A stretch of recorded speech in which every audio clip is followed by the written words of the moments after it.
Banking study centre में आपका स्वागत है। और मैं आज आपके लिए कॉन्स्टिट्यूशन ऑफ इंडिया लाया हूँ, पार्ट्स 1, सत्यमेव जयते। और आज हम कॉन्स्टिट्यूशंस का पहला लेक्चर कर रहे हैं और मुझे पढ़ाने में बहुत गर्व महसूस हो रहा है कि मैं आज ये कॉन्स्टिट्यूशन का एक लेक्चर आपके सामने पेश कर रहा हूँ। इसका पूरा बेसिक से मैं आपके पेश करूँगा। आगे लेते हैं थोड़ा सा। ये हमारी ऑफलाइन क्लासेस है banking studies centre, bank, PO clerk, SSC, railway, SBI, IBPS, RBI, RRB, LIC. Free study material, all subject, free magazines monthly, computer labs, free mock test, free library, free material interview, 2 hour classes, 2 hour practice. जगह है 3rd floor, Rajkamal complex, Panchsheel square, Nagpur. 8080515897 9595628966। तो ये हमारी offline classes है, कभी भी आप यहाँ पर आकर विजिट दे सकते हैं। नेक्स्ट है, आज हम पढ़ रहे हैं कॉन्स्टिट्यूशन ऑफ इंडिया। देखो, इंडियन कॉन्स्टिट्यूशन ही सबसे अहम बनाता है इंडिया को कि एक इंडिया जो है वो लोकशाही देश है। लेकिन ये लोकशाही देश कैसे बना, उसके बारे में हमको पढ़ने के लिए हमें कॉन्स्टिट्यूशन ऑफ इंडिया पढ़ना पड़ेगा। उसका बेसिक स्ट्रक्चर से देखना पड़ेगा कि एक्चुअली उसका बेसिक स्ट्रक्चर कहाँ से शुरू हुआ है। तो चालू करते हैं हम कॉन्स्टिट्यूशन ऑफ इंडिया। तो यहाँ पे हमें दिख रहा है, सबसे पहले यहाँ लिखा है भारतीय संविधान की विकास संक्षिप्त इतिहास। शुरुआत कहाँ से होता है? शुरुआत होता है 1757 की प्लासी की लड़ाई। वेरी वेरी इंपॉर्टेंट, एसएससी का क्वेश्चन है कि प्लासी की लड़ाई कब हुई थी? 1757। और एक दूसरी हुई थी बक्सर की लड़ाई। बक्सर की लड़ाई 1764 की युद्ध में अंग्रेजों द्वारा जीते गए लिए जाने के बाद बंगाल में ब्रिटिश ईस्ट इंडिया कंपनी का शासन सिकज हुआ। इसी शासन को अपने अनुकूल बनाने रखने के लिए अंग्रेजों ने समय समय पर कई एक्ट पारित किए जो भारतीय संविधान का विकास की सीढ़ियां बनी। वेरी वेरी इंपॉर्टेंट, ठीक है। कई लोग कॉन्स्टिट्यूशन जो है वो प्रेम्बल से शुरू करते हैं, बट मैं कहता हूं कि आप यहां से शुरू करिए और यहीं से आपको पूरे कॉन्स्टिट्यूशन का इतिहास पढ़ेगा। सबसे पहला एक्ट इंडिया में आया था 173 एक्ट, रेगुलेटिंग एक्ट। एग्जाम का क्वेश्चन, रेगुलेटिंग एक्ट कब आया था? 1773। इस अधिनियम का अत्यधिक संवैधानिक महत्व है, यह ध्यान में रखना। इसका महत्व क्यों? संवैधानिक महत्व है। जैसे भारत में ईस्ट इंडिया कंपनी के कार्य को नियमित और नियंत्रित करने की दिशा में ब्रिटिश सरकार द्वारा उठाया गया यह पहला कदम था। अर्थात कंपनी के शासन में संसदीय नियंत्रण स्थापित किया गया था। Very very important. यानी एक संसद यानी क्या होता है, ये बात ध्यान में रखना। संसद यानी क्या है? मेरे सर ने मेरे को बहुत अच्छे से समझाया है। तो लोकसभा प्लस राज्यसभा प्लस राष्ट्रपति मिलाकर हमारा संसद बनता है। बट यह संसद अलग था। इसके द्वारा पहली बार कंपनी के प्रशासनिक और राजनीतिक कार्य को महत्व मिला, यानी जो प्रशासनिक कार्य रहेंगे और राजनीतिक कार्य को मान्यता मिली। इसके द्वारा केंद्रीय प्रशासन की नींव रखी गई, यानी सेंटर गवर्नमेंट की नींव रखी गई। किसकी बोल सकते हैं हम? सेंटर गवर्नमेंट का एक नाम पहली बार लोगों ने सुना, अब तक आप सुनते थे, बट लेकिन पहली बार 173 रेगुलेटिंग एक्ट के तहत ही इस एक्ट की रहा गया। ठीक है, ये इस तरह का था। नेक्स्ट लेंगे, इस अधिनियम द्वारा बंगाल के गवर्नर जनरल पद नाम दिया गया तथा मुंबई मद्रास गवर्नर को उसके अधीन दिया गया। इस एक्ट के तहत बनने वाले प्रथम गवर्नर जनरल लॉर्ड बैरन हेस्टिंग, ये कंपनी के अधीनस्थ बने थे। वेरी वेरी इंपॉर्टेंट, कंपनी के अधीनस्थ, यानी कंपनी से हुए थे। वॉरेन लॉर्ड हेस्टिंग ये बंगाल के प्रथम गवर्नर जनरल है। ठीक है, अब इनके बारे में ये बता दूं कि इनका राज्य सिर्फ बंगाल, अब उस समय का बंगाल बहुत बड़ा बंगाल था, मद्रास और मुंबई, 3 जगह इनका शासन चलता था। इस एक्ट के अंतर्गत कलकत्ता प्रेसिडेंट में एक ऐसी सरकार स्थापित की गई जिसमें गवर्नर जनरल और उसकी परिषद के 4 सदस्य थे। ठीक है, जो अपनी सत्ता का उपयोग संयुक्त रूप से करते थे। यानी गवर्नर जनरल के 4 क्या थे? 4 परिषद में 4 सदस्य और थे। इस अधिनियम के अंतर्गत कलकत्ता में 1774 में एक उच्चतम न्यायालय यानी हाई कोर्ट की स्थापना हुई, जिसमें मुख्य न्यायाधीश थे और अन्य 3 न्यायाधीश। इसके प्रमुख मुख्य न्यायाधीश थे सर एलिजिंग इपे, ये इनके प्रमुख न्यायाधीश थे, और अन्य 3 न्यायाधीश थे चेम्बर्स, लिमेस्टर और हाइट। ठीक है, ये 3 जो अन्य न्यायाधीश थे, यानी इंडिया का पहला जज जिसे बोला जाएगा वो एलिजाह इम्पे थे। नेक्स्ट, इसके तहत कंपनी के कर्मचारियों को निजी व्यापार करने और भारतीय लोगों से उपहार रिश्वत लेने में प्रतिबंध कर दिया गया था। इस अधिनियम के द्वारा ब्रिटिश सरकार बोर्ड ऑफ डायरेक्टर के माध्यम से कंपनी पर नियंत्रण सशक्त हो गया था। इसी में भारत के राजस्व यानी टैक्स, नागरिक और सैन्य मामलों की जानकारी ब्रिटिश सरकार को देना आवश्यक कर दिया गया। इस एक्ट के तहत। इस अधिनियम के द्वारा ब्रिटिश सरकार को बोर्ड ऑफ डायरेक्टर के माध्यम से कंपनी नियंत्रण सशक्त हो गई। इसे भारत में इसके राजस्व, नागरिक, सैन्य मामलों की जानकारी ब्रिटिश सरकार को देना आवश्यक है। यानी कंपनी के माध्यम से डायरेक्ट लंदन में ब्रिटिश सरकार को इसकी सूचना दी जाने लगी। अब इसके बाद एक एक्ट आया था 1781 का। इसे रेगुलेटिंग एक्ट कमियों को दूर करने के लिए बनाया गया था और इस एक्ट के अनुसार कलकत्ता सरकार अब बंगाल, बिहार और उड़ीसा के भी कुछ विधि बनाने का अधिकार प्राप्त हुआ था। क्योंकि जैसा जैसा बक्सर और इसकी लड़ाई हुई थी, देखो एक्चुअली क्या हुआ था कि बक्सर की लड़ाई में अंग्रेजों ने पूरे भारत पे ही एक प्रकार से कब्जा कर लिया था। क्योंकि बक्सर की लड़ाई में कैसा हुआ था, दिल्ली का नवाब शाह आलम द्वितीय और सुजाउद्दौला, उसके बाद क्या बोलते हैं मीर कासिम, बंगाल का नवाब था मीर कासिम, इन तीनों ने युद्ध लड़ाई करे थे। ठीक है, मैं लिख देता हूँ बक्सर की लड़ाई में। और बक्सर की लड़ाई में आप ध्यान में रखो कि समझ लो, मैं तो वैसे हिस्ट्री में पढ़ाने वाला हूँ बंगाल के बारे में, लेकिन ध्यान में रखने का, 3 लोग कौन थे जो बक्सर की लड़ाई में हुए थे। एक शाह आलम द्वितीय दिल्ली का बादशाह, दूसरा था अपना सुजाउद्दौला और तीसरा था बंगाल का नवाब अपना मीर कासिम। जो सुजाउद्दौला था ये क्या बोलते हैं ये हैदराबाद का एक पर्टिकुलर जगह एरिया का था। तीनों ने अंग्रेजों के खिलाफ युद्ध हुए जिसमें अंग्रेज जीते हुए थे।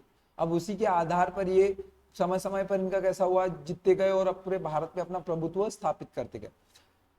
Act of settlement 1781 regulatory act की कमियों को दूर करने के लिए फिर से एक प्रावधान किया गया। इस एक्ट के अनुसार कलकत्ता सरकार अब बंगाल, बिहार, उड़ीसा के लिए भी विधि बनाने का अधिकार प्राप्त हुआ।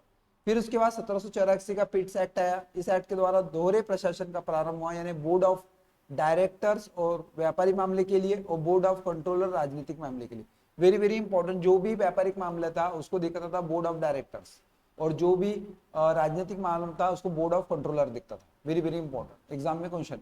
1793 में चार्टर अधिनियम, इसके द्वारा नियंत्रण बोर्ड के सदस्यों और कर्मचारियों के वेतन आदि राजस्व देने का व्यवस्था की गई। अब है administrative act 1781, administrative act 8481, charter act 1793। ये वेरी वेरी एग्जाम में पूछा गया है, कब का है तो 1793। नेक्स्ट है अब 1813 का चार्टर अधिनियम, वेरी वेरी इंपॉर्टेंट है। इस अधिनियम की मुख्य विशेषता थी कंपनी के अधिकार पत्र को 20 वर्ष के लिए बढ़ाया गया, यानी ईस्ट इंडिया कंपनी अब 20 साल और शासन करेगी।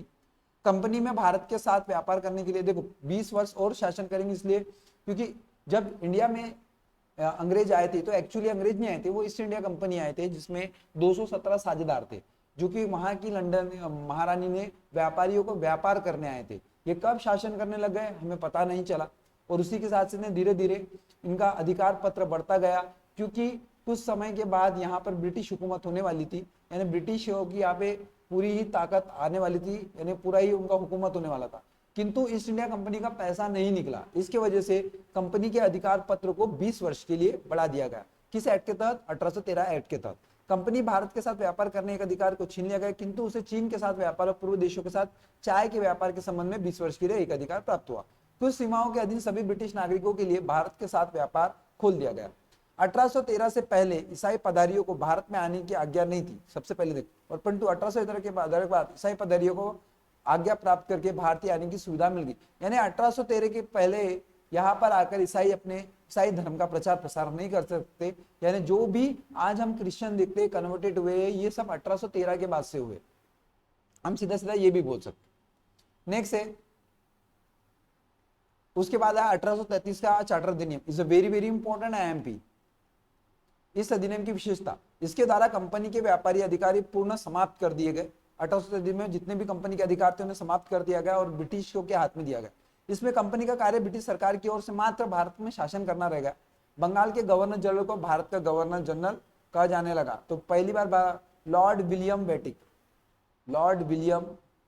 बेटिक भारत के पहले गवर्नर जनरल थे पूरे भारत में, क्योंकि 1833 तक आते आते पूरे संपूर्ण भारत में अंग्रेजों का राज हो गया था और उसी के आधार पर भारत का पहला गवर्नर जनरल लॉर्ड विलियम बेटिक बना।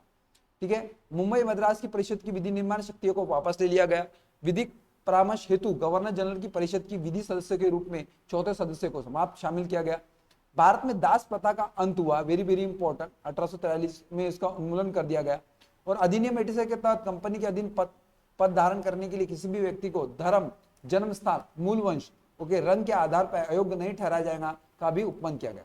गवर्नर जनरल की परिषद को राजस्व के संबंध में पूर्ण अधिकार प्राप्त करने पर पूर्ण गवर्नर जनरल को संपूर्ण देश के लिए एक बजट तैयार करने का अधिकार दिया गया।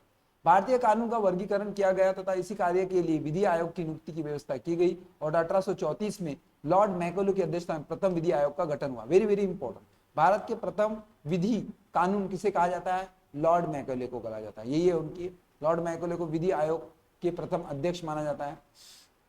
नेक्स्ट, इस अधिनियम की मुख्य विशेषता 1853 चार्टर अधिनियम।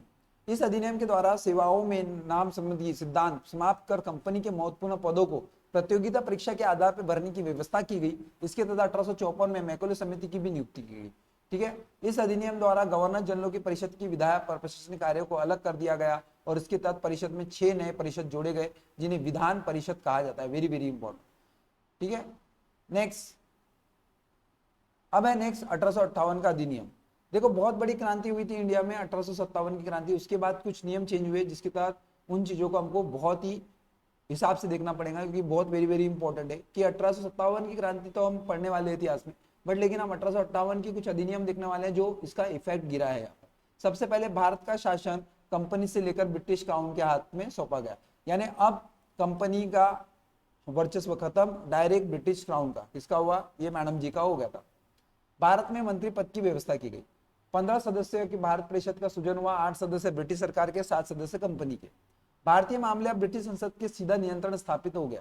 मुगल सम्राट के पद को समाप्त कर दिया गया। एग्जाम का क्वेश्चन है, कब मुगल सम्राट के पद को खत्म किया? 1858।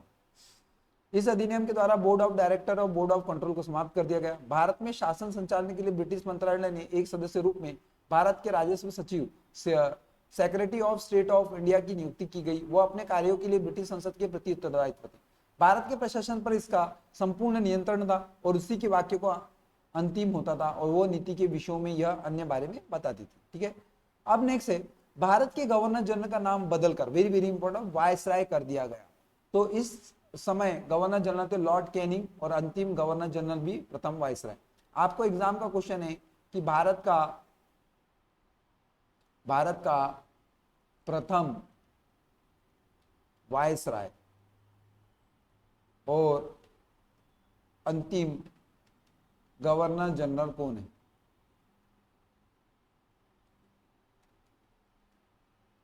तो कौन है? Lord Canning. एग्जाम का क्वेश्चन है, लॉर्ड कैनिंग हमारे भारत के अंतिम गवर्नर जनरल, प्रथम वाइसराय हुए। ठीक है, देखो कंपनी के अधीनस्थ जो रहा है, कंपनी के अधीनस्थ जो गवर्नर रहा है वो वॉरेन हेस्टिंग रहा, पहले बताया। उसके बाद संपूर्ण भारत का बना था 1833 वाले एक्ट में लॉर्ड विलियम बेटिक और अंतिम गवर्नर जनरल और प्रथम वाइसराय बना था लॉर्ड कैनिंग। समझ में आ गया आप लोगों को? नेक्स्ट, इस अधिनियम की विशेषता है गवर्नर जनरल की कार्यकारी परिषद का विस्तार हुआ, यानी उसकी कार्यकारी परिषद में कुछ लोग बढ़े। विभागीय प्रणाली का प्रारंभ हुआ, यानी विभाग बने, जैसे फाइनेंस अपन बोलते हैं, जैसे बोलते नहीं कि अपन रेल विभाग, ये विभाग, सभी विभाग बने। गवर्नर जनरल को पहली बार अध्यादेश जारी करने की शक्ति प्रदान की गई। हमारे भारत में राष्ट्रपति को अध्यादेश जारी करने की, और ये 6 महीने इसकी वैलिडिटी थी। गवर्नर जनरल को बंगाल, उत्तर पश्चिम सीमा प्रांत, पंजाब विधान परिषद स्थापित करने की शक्ति प्रदान की गई। इसके द्वारा कानून बनाने और प्रक्रिया भारतीय प्रतिनिधियों को शामिल करने की शुरुआत भी की हुई। वायसराय को कुछ भारतीयों को वित्तीय परिषद में गैर सरकारी सदस्य के रूप में भी नामांकित करके 1862 ईस्वी में लॉर्ड कैनिंग ने 3 भारतीयों, बनारस के राजा, पटियाला के महाराजा सर दिनकर राव को विधान परिषद में मनोनीत किया। ठीक है, एग्जाम में लॉर्ड कैनिंग ने किन लोगों को किया था? इन लोगों को। नेक्स्ट है 1873 का अधिनियम। इस अधिनियम द्वारा यह उपलब्ध किया गया कि ईस्ट इंडिया कंपनी को किसी भी समय भंग किया जा सकता है और 1 जनवरी 1884 को ईस्ट इंडिया कंपनी को औपचारिक रूप से भंग कर दिया गया। एक्चुअली तौर पर यही तारीख है ईस्ट इंडिया कंपनी का भंग होने की। एग्जाम में क्वेश्चन है। उसके बाद शाही उपाधि अधिनियम 1800। इस अधिनियम द्वारा गवर्नर जनरल ने केंद्रीय कार्य में बैठक सदस्यों की नियुक्ति कर उसे लोक निर्माण विभाग का कार्य सौंपा गया। 28 अप्रैल 1876 में घोषणा द्वारा महारानी विक्टोरिया को भारत की सामग्री घोषित की गई। वेरी वेरी इंपॉर्टेंट, किस समय महारानी विक्टोरिया को भारत की सामग्री घोषित की गई थी? 28 अप्रैल 1876। इस अधिनियम की 1892। इस अधिनियम की विशेषता है कि अप्रत्यक्ष चुनाव प्रणाली की शुरुआत हुई। इसके द्वारा राजस्व, व्यय, बजट और बहस करने और कार्यकारी से प्रश्न पूछने की भी शक्ति दी गई। नेक्स्ट है उसके आगे, अब है 1909 का अधिनियम। Very very important, IMP question यहां से बनती है। पहली बात, इस 1909 के अधिनियम को कौन से नियम बोला जाता है? मार्लो मिंटो सुधार अधिनियम। क्या बोला जाता है इसे? मार्लो मिंटो सुधार अधिनियम। आपको एग्जाम में क्वेश्चन आएगा, मार्लो मिंटो सुधार अधिनियम कब पारित हुआ? 1909। पहली बार मुस्लिम समुदाय के लिए पृथक प्रतिनिधित्व का उपलब्ध किया गया, यानी मुसलमानों का आरक्षण मिला सीधा सीधा अपनी भाषा में। मुसलमानों का आरक्षण किस अधिनियम के? 1909 का मार्लो मिंटो सुधार अधिनियम। इसके अंतर्गत मुस्लिम सदस्यों को चुनाव मुस्लिम पद्धति से कर सकते। भारत सरकार अधिनियम के तहत पहली बार विधायक में कुछ निर्वाचित प्रतिनिधित्वों की मंजूरी हुई। इस प्रकार इस अधिनियम में संप्रदाय को वैधानिक प्रदान किया गया। लॉर्ड मिंटो को सांप्रदायिक निर्वाचन की जनक माना जाता है। Very very important. Lord Minto को क्या कहा जाता है? संप्रदाय निर्वाचन, ये है, इन्हें संप्रदाय का जनक भी कहा जाता है। भारतीयों को भारतीय सचिव गवर्नर जनरल की कार्यकारी परिषद में नियुक्ति की गई। केंद्रीय और प्रांतीय विधान परिषदों की पहली बार बजट में वाद विवाद करना, सार्वजनिक हित विषयों पर प्रस्ताव पेश करना, पूरक प्रश्न पूछने का भी मत देने का अधिकार हुआ। प्रांतीय विधान परिषदों की संख्या में वृद्धि की गई। सत्येंद्र प्रसाद सिन्हा वायसराय की कार्यकारी परिषद के प्रथम भारतीय सदस्य बने, उन्हें विधि सदस्य बनाया गया था। भारत के पहले विधि सदस्य कौन थे जो पुनः बने थे? सत्येंद्र प्रसाद सिन्हा। इस अधिनियम के तहत president corporation, chambers of commerce, विश्वविद्यालय, जमींदारों के लिए अलग प्रतिनिधित्व का प्रावधान किया गया। 1909 में लॉर्ड मॉलो इंग्लैंड में भारत के राजस्व सचिव थे और लॉर्ड मिंटो भारत के वायसराय। उस समय कौन था? 1909 में लॉर्ड भारत मिंटो के वायसराय थे। भारत में ब्रिटेन के सभी संवैधानिक प्रयोग में सबसे कम समय तक चलाने वाला अधिनियम 1909 का भारत का परिषद अधिनियम ही है। Very very important. कम समय के लिए कौन सा अधिनियम था? तो 1909 का अधिनियम। नेक्स्ट है उसके बाद 10 साल बाद जो आया था 1909 का भारतीय शासन अधिनियम, जिसे मॉन्टेस्क्यू चेम्सफोर्ड सुधार अधिनियम बोलते। मॉन्टेस्क्यू चेम्सफोर्ड सुधार अधिनियम ये कब आया था? 1919 को आया था। इस अधिनियम की विशेषता, केंद्र में द्विसदनात्मक विधायक की स्थापना की गई। प्रथम राज्य विधान परिषद, दूसरा केंद्रीय विधानसभा। राज्य परिषद के सदस्यों की संख्या 60 थी, जिसमें 34 निर्वाचित एवं जनता द्वारा आते थे। उनका कार्यकाल 5 वर्ष का होता था। केंद्रीय विधानसभा के सदस्यों की संख्या 144 थी, जिसमें 104 निर्वाचित आते थे, 40 मनोनीत यानी उन्हें बुलाया जाता था, और इनका कार्यकाल 3 वर्ष का होता था। दोनों सदनों का अधिकार समान थे। इनमें सिर्फ अंतर यह था कि बजट स्वीकृति प्रदान करने का अधिकार निचले सदन को थी, यानी कि केंद्रीय विधानसभा को ही थी। प्रांतों में द्वैध शासन प्रणाली का प्रवर्तन किया गया। प्रांतों में द्वैध शासन के अंतर्गत लियोनास कार्टियस थे। Very very important. प्रांतों में द्वैध शासन का जनक किसे कहा जाता है? लियोनास कार्टियर। ये एग्जाम का क्वेश्चन है एसएससी का। इस योजना के अनुसार प्रांतीय विषयों को 2 वर्ग में विभाजित किया गया, आरक्षित और हस्तांतरित या आंतरिक बोला जाता है। लियोनास कार्टियस की ये फोटो है। नेक्स्ट, आरक्षित विषय थे वित्त, भूमि कर, अकाल, न्याय, पुलिस, पेंशन, आपराधिक जनजातीय, छापखाना, समाचार पत्र, सिंचाई, जलमार्ग, खान, कारखाना, बिजली, गैस, बॉयलर, श्रमिक कालन, औद्योगिक विभाग, मोटर गाड़ी, छोटे बंदरगाह और सार्वजनिक सेवा। हस्तांतरित विषय थे शिक्षा, पुस्तकालय, संग्रहालय, स्थानीय स्वशासन। स्थानीय स्वशासन यानी नगर पंचायत, पंचायत परिषद, ग्राम पंचायत, उसका उल्लेख स्थानीय स्वशासन व्यवस्था में होता है। चिकित्सा सहायता, सार्वजनिक निर्माण विभाग, अबंकारी, उद्योग, तौल, माप, सार्वजनिक मनोरंजन, नियंत्रण, धार्मिक और उपग्रह आधार। आरक्षित विषयों को प्रशासन, गवर्नर और उसकी कार्यकारी परिषद के माध्यम से किया जाना था, जबकि हस्तांतरित विषयों को प्रशासन, गवर्नर द्वारा विधान परिषद के प्रति उत्तरदायित्व मंत्रियों की सहायता से किया जाता था। इसे द्वैध शासन प्रणाली भी कहा जाता है, जो 1935 के इस एक्ट के द्वारा इसे समाप्त किया गया। नेक्स्ट, भारतीय सचिव को अधिकार दिया गया। भारतीय सचिव को अधिकार दिया गया कि भारत में महालेख परीक्षक की नियुक्ति कर दिया गया। इस अधिनियम में भारत में एक लोक सेवा आयोग गठन किया गया, जिसका प्रावधान 1926 में ली कमीशन, वेरी वेरी, यूपीएससी को पहले क्या बोला गया? ली आयोग। और 1934 में से सिफारिश पर सिविल सेविकाओं की भर्ती के लिए केंद्रीय लोक सेवा आयोग का गठन किया गया। आपको पूछते हैं यूपीएससी में कौन सा अधिनियम चलता है? 1926 का। इस अधिनियम के अनुसार वायसराय कार्यकारी परिषद के 6 सदस्यों में से कमांडर इन चीफ को छोड़कर 3 सदस्यों का भारतीय होना आवश्यक। इसमें सांप्रदायिक अधिकार पर सिखों का आरक्षण 1919 में किसको? सिखों को आरक्षण दिया गया। और अगला, भारतीय यूरोपीयों के लिए भी पृथक निर्वाचित सिद्धांत को हस्तांतरित किया। इसमें पहली बार केंद्रीय बजट को राज्य के बजट में अलग कर दिया गया। इसके अंतर्गत वैधानिक आयोग का गठन किया गया, जिसका कार्य 10 वर्ष की जांच करने के बाद अपनी रिपोर्ट प्रस्तुत करना था। इस अधिनियम में केंद्रीय विधानसभा में वायसराय के आदेश जारी करने की शक्तियों को निम्न रूप से बनाए रखा गया। कुछ विषयों से संबंधित विधायक को विचार विमर्श प्रस्तुत करने के लिए उसकी पूर्व अनुमति आवश्यक थी। उसे भारतीय विधानसभा द्वारा भारत के किसी भी विधायक को वीटो करने का, सम्राट की विचार के लिए आंतरिक करने का भी शक्ति दी गई है। उसे यह शक्ति भी थी कि विधानमंडल द्वारा नामंजूर किए गए, पारित ना किए गए किसी भी विधायक को अनुदान को प्रारंभित कर दे और उसे प्रमाणित विधायक को विधानमंडल द्वारा पारित विधायक के समान हो जाते थे। और वह आपात स्थिति में अध्यादेश बना सकता था जिनकी अस्थायी अवधि के लिए विधायक प्रभाव होता था।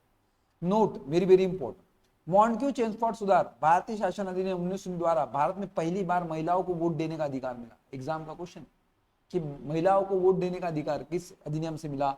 1919। और इस समय इंग्लैंड के प्रधानमंत्री लॉर्ड जॉयस थे। ये भी क्वेश्चन उस समय कौन थे? Lord Joyce. ये इंग्लैंड के उस समय के प्रधानमंत्री, 1919 के। पूछता है, एसएससी का क्वेश्चन है, जो भी बताता हूं सिंपल है।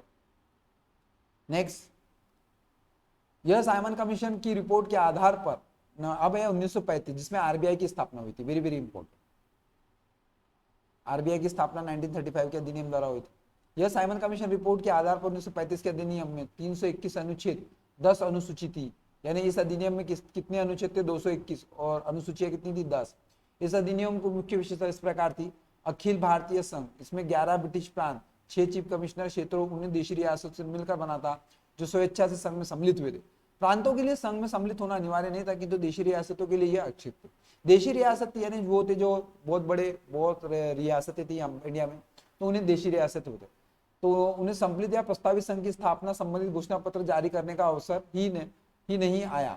प्रांतीय स्वायत्तता, इस अधिनियम के द्वारा प्रांतों में द्वैध शासन प्रणाली अंत कर उन्हें एक स्वतंत्र और स्वायत्त संवैधानिक प्रदान किया गया। The government of India act 1935, very very important. अब इसकी विशेषता, केंद्र में द्वैध शासन प्रणाली की स्थापना की गई। इस अधिनियम में विधीय शक्तियां केंद्र को दी गई, यानी जितनी भी शक्तियां केंद्र के पास रहेंगी, प्रांतीय विधानमंडलों के बीच विभाजित किया गया। इसके तहत परिसंघ सूची, प्रांतीय सूची और समवर्ती सूची का निर्माण किया गया। यह हम आगे में बहुत अच्छे से डिटेल में पढ़ेंगे। परिवारिक संघ सूची के विषयों पर कौन कौन से विषय आते हैं वो ध्यान में रखो। इस सूची में विदेशी कार्य, करेंसी, मुद्रा, नौसेना, सेना, वायुसेना, जनगणना जैसे विषय किसमें? परिसंघ में आते हैं। प्रांतीय सूची में यानी इन सूची में वर्णित विषयों पर प्रांतीय विधानमंडल की कानून बनाने का अधिकार प्रांतीय सूची के कुछ विषयों में थे, जैसे पुलिस, प्रांतीय लोक सेवा और शिक्षा पर प्रांतीय सूची वाले ही इस पर अधिकार बना सकते। समवर्ती सूची पर अब देखते हैं, इसमें समवर्ती विषय पर परिसंघ और प्रांतीय यानी दोनों ही इस पर अधिकार बनाने थे, यानी कानून बना सकते थे। समवर्ती सूची के कुछ विषय थे: दंड विषय, प्रक्रिया, सिविल प्रक्रिया, विवाह विच्छेद आदि ऊपर उल्लेखित विषय जिन पर कानून बनाना, यानी शादी उदी पर क्या उम्र होना चाहिए, इस पर कानून समवर्ती सूची के अंदर ही आता था। किसी भी विधानमंडल को दूसरे शक्तियों का अतिक्रमण करने का अधिकार नहीं था, लेकिन वायसराय द्वारा आपात की घोषणा किए जाने पर परिसंघ विधानमंडल को प्रांतीय सूची के विषय में विधान बनाने की शक्ति थी। 2 प्रांतीय विधान मंडलों का अनुरोध पर भी परिसंघ विधानमंडल की प्रांतीय विधानमंडल के विषयों पर विधान बना सकती थी। अनुरोध करने पर ही वो कानून बना सकती थी। समवर्ती सूची के विषयों पर परिसंघ विधि और प्रांत की विधि पर अभिवाहित होती थी। इसी अधिनियम को अविष्ट विधीय शक्तियां वायसराय की दी गई थी। नेक्स्ट, 1935 अधिनियम के नेहरू और अंबेडकर में कुछ उचित विवाद थे। पहले गुलामी का अधिकार पत्र, मेरे ख्याल से नीनीज कहा होगा नेहरू ने। एक कार जिसमें ब्रेक तो है पर इंजन नहीं है। अंबेडकर, मुझे इस आरोप के संबंध में कोई क्षमा नहीं मांगनी है कि संविधान में के प्रारूप में गवर्नर ऑफ इंडियन एक्ट 1935 को बड़े भाग को पुनः उत्पादित किया कर दिया गया। संघीय न्यायालय की स्थापना, इसका अधिकार क्षेत्र प्रांतीय रियासतों को, इस न्यायालय में एक मुख्य न्यायाधीश तथा 2 अन्य न्यायाधीश को व्यवस्था की गई। न्यायालय में से संबंधित अंतिम शक्ति प्रीवी काउंसिलिंग को प्राप्त थी। ब्रिटिश संसद का सर्वोच्च था, सबसे ऊपर था ब्रिटिश संसद था, और आज भी देश में सबसे ऊंचा संसद ही। इस अधिनियम में किसी भी प्रकार के परिवर्तन का अधिकार ब्रिटिश संसद के पास था। प्रांतीय विधानमंडल और संघीय व्यवस्था को इसमें किसी भी प्रकार में परिवर्तन कर नहीं सकते थे। भारत परिषद का अंत, इस अधिनियम के द्वारा भारतीय परिषद का अंत किया गया 1935 के एक्ट के तहत। सांप्रदायिक निर्वाचन पद्धति का विस्तार, संघीय और प्रांतीय विधानसभा में प्रांतीय देन के लिए सांप्रदायिक निर्वाचन पद्धति जारी कर रखा गया और उसका विस्तार दलित और जातीय, महिला और मजदूर वर्ग का किया गया। नेक्स्ट, इस अधिनियम के प्रस्तावना का अभाव था, यानी इसमें प्रस्तावना नहीं दी थी, जैसे प्रेम्बल नहीं थी। इसके द्वारा वर्मा को बर्मा यानी ये जो आपका बाजू में देश है ना, म्यांमार का पुराना नाम, भारत से अलग कर दिया गया और इंग्लैंड के औपचारिक कार्य के अधीन कर दिया गया। बरार को मध्य प्रांत शामिल किया गया। इसके अंतर्गत देश की मुद्रा और साख पर नियंत्रण करने के लिए भारतीय reserve bank, very very important, भारतीय रिजर्व बैंक की स्थापना कब हुई? 1935, ठीक है। किस एक्ट के तहत? 1934 के एक्ट के तहत, आज भी चलता है ये, ठीक है। इसने मताधिकार विस्तार किया गया, लगभग 10% जनसंख्या को मत अधिकार मिल गया। कितने प्रतिशत को मिला? 10% जनसंख्या को। नेक्स्ट, अब आता है 1946 का भारतीय स्वतंत्रता अधिनियम। जब भारत आजाद हो गया उसके बाद ब्रिटिश यहाँ पर कुछ छोड़ के गए थे, अब यहाँ से सही चालू होता है। 4 जुलाई 1947 को भारतीय स्वतंत्रता अधिनियम प्रस्ताव किया गया, जिसमें 18 जुलाई 1947 को स्वीकृत हुआ। इस अधिनियम में 20 धाराएं थी। इस अधिनियम के प्रमुख प्रावधान थी 2 अधिराज्यों की स्थापना। 15 अगस्त 1947 को भारत का एक दिन बना। भारत और पाकिस्तान नामक 2 अधिराज्य बना दिए गए, उनको ब्रिटिश सरकार सौंप देंगी और सत्ता का उत्तरदायित्व दोनों अधिराज्यों की संविधान सभा को सौंपा जाएगा। भारत पाकिस्तान दोनों अधिराज्यों में से एक गवर्नर जनरल होगा, जिसकी नियुक्ति उनके मंत्रिमंडल की सलाह से की जाएगी। संविधान सभा का विधानमंडल के रूप में कार्य करना, जब तक संविधान सभा संविधान का निर्माण नहीं कर लेती तब तक वे विधानमंडल के रूप में कार्य करते रहेंगे। भारत मंत्री पद को समाप्त कर दिया गया था 1947 के एक्ट के तहत। इंडियन इंडिपेंडेंट ऑफ 1947 का यह एक्ट है जो यह लागू हुआ। नेक्स्ट, 1935 भारतीय शासन अधिनियम द्वारा जब तक संविधान नहीं बनता था तो हमारी तरफ किस एक्ट के तहत कानून चला? 1935 के तहत ही यह कानून चला और उसमें 1935 के भारतीय शासन अधिनियम द्वारा ही शासन हुआ। देशी रियासतों पर ब्रिटेन की सर्वोत्ता का अंत कर दिया गया, यानी जितनी भी देशी रियासतें थी उनको सबको अंत कर दिया गया। उन्हें भारत या पाकिस्तान में मिलाने के लिए कहा गया कि आप या भारत में मिल जाए या पाकिस्तान में मिल जाए। उसमें से हैदराबाद, जूनागढ़ और जम्मू कश्मीर का जो थे जो मिले नहीं, लेकिन इन्हें कुछ कार्यवाही कर कर हमें भारत में मिला लिया गया। इस अधिनियम के अधीन भारत में डोमिनियन संघ, बलूचिस्तान, पश्चिम पूर्व बंगाल, पश्चिमोत्तर सीमा प्रांत और असम के सिलाट जिले को छोड़कर भारत का शेष राज्य मिला गया। सिलाट जिले ने भारतीय स्वतंत्र अधिनियम 1946 के प्रवृत्ति होने पर पूर्व जनमत संग्रह में पाकिस्तान के पक्ष पे मत दिया था। वेरी वेरी इंपॉर्टेंट, एग्जाम में किस जिले ने दिया था? असम के सिलाट जिले ने दिया। अगर आपको वीडियो अच्छा लगता है तो शेयर करें और लोगों तक फैलाएं। आज के लिए इतना ही।